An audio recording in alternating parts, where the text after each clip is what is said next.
So what I mean by that is this, and here's the scenario. Dog A has a bone, dog B wants the bone. Dog A growls, dog B doesn't heed to that growl, so dog A physically lays into dog B.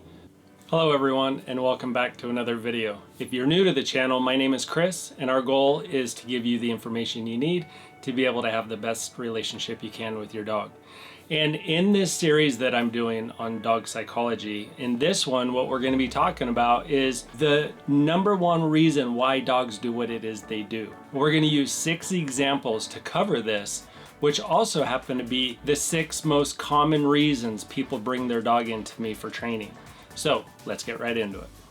Now, the common theme through all of this is the one thing that all dogs have in common is that they will only do what repetitively benefits them. And what do we mean by benefit?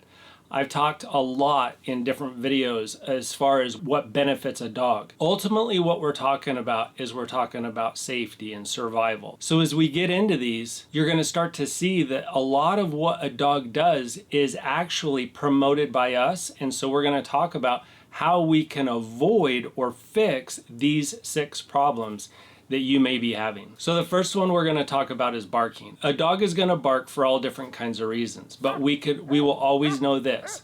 A dog only barks because they believe it's going to benefit them.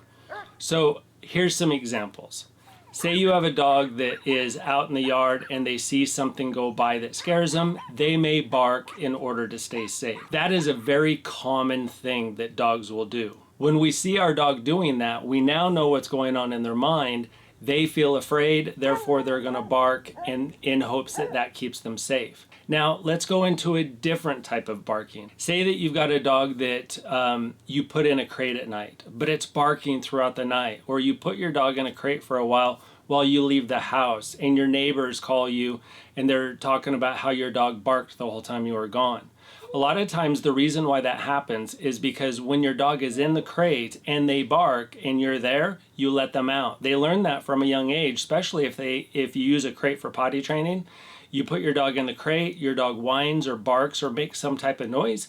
You go and let them out and they go, okay, that barking worked for me. Now with that knowledge, we can then correct them for the behavior of the barking or wait till they're calm and then let them out. And then they believe that being calm is actually what's going to get them out of the crate. So it can be a tough situation, especially in the potty training phase, because we do want to take the dog out and let them potty, but we have to understand what's going on and how that barking in a crate or in a house or in a car, wherever it might be, they're doing it specifically because they believe if they do it long enough, they'll eventually get their way. Now, the next one we're going to talk about is jumping. Jumping mainly happens because a dog learns that if they put their body on you somehow, they'll eventually get that physical and verbal praise, which creates the perfect position of safety. That's hard to say sometimes. So when a dog jumps on you, they are looking for that perfect position of safety. So when a dog is jumping up, and say 2 times out of 10, you praise the dog, but the rest of the time you're trying to get the dog off, you're teaching them, as long as you continue to jump up on me, you'll eventually get what it is you want, which is that attention and praise and position of safety. But instead, if all we do is remember dogs will repetitively do what benefit them, then we can just as easily create calm when they're on all fours and make sure that we praise them then when they're on all fours instead of when they're actually physically up on our body. And then the next thing you know, you have a dog that comes up to you and sits calmly and respectfully rather than pushing themselves all over you. So the next 2 kind of go hand in hand, and that is bolting and chasing other animals, because it promotes and comes from the instinct of hunt and track. So when you let a dog outside and they take off and they just start running around and sniffing and everything, now they're tracking, they're hunting, they're looking for things, they're maybe looking for people, and they just want to go out and run and be free. Or you're out in the mountains, or you're walking along with your dog at some point and they're off leash and they see a squirrel and they chase it. That is, again, tapping into that instinct, which again is benefiting the dog because the hunt mode and the track mode is a natural mindset. I did a video on that not too long ago, so if you want to learn more about that, then I recommend that you go to this video here. Which is one of the reasons why when people try to use treats for a here command or a come command is because the dog finds that it benefits them more to chase the rabbit or chase the squirrel than to get the treat or the cookie or even the praise at your feet, which is why people struggle with that so much. You can go over it in repetition and repetition doing a here command with a treat, and you're going to have possibly 95% success rate.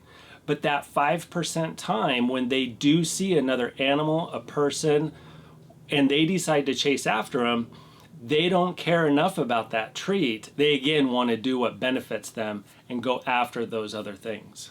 And the last one is pulling on a leash. So what happens is they're out in front and they're trying to find the source of smells. They're pulling because they want to go faster than what you're walking.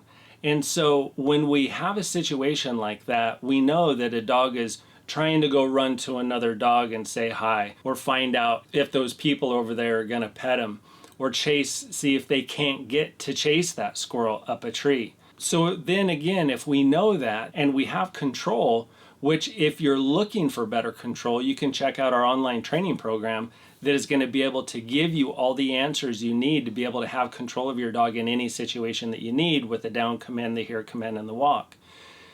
But when you have a proper walk and you have a here command, that allows you to be able to have those moments where you can let your dog off leash and just have fun letting them be a dog so they can go run and explore and chase squirrels or whatever it is you're ultimately okay with.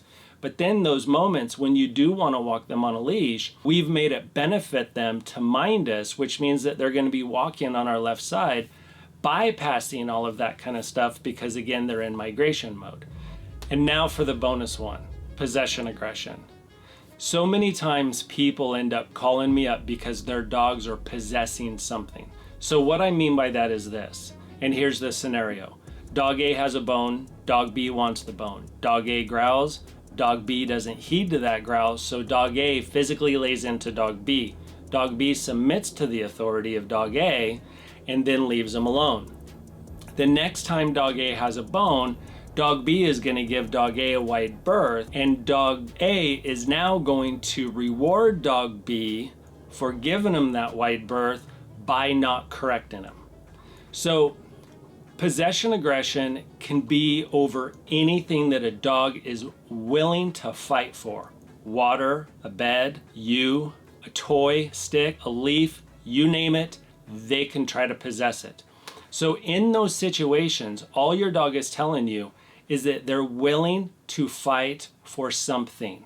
And the minute you stop, they learn that that action of aggression benefits them. So how to fix that is learning and understanding dog communication so that way in that moment you can now correct your dog safely, safe for you and safe for them, in a way that they understand and respect, so you actually become dog A. Remember, dog B is the one that was going to take the toy from the other one. Dog A corrected dog B. So if you have a situation, again, where you go to do something and your dog growls at you or snaps at you and tries to possess whatever it is, it's the communication that is the only way around that, unless you just let it be and let your dog run your house. So again, I hope that you learned something from this. If you have any questions, please leave them down in the comments so I can cover them and answer them for you. Thanks again for watching, and I hope you have a great day. Bye.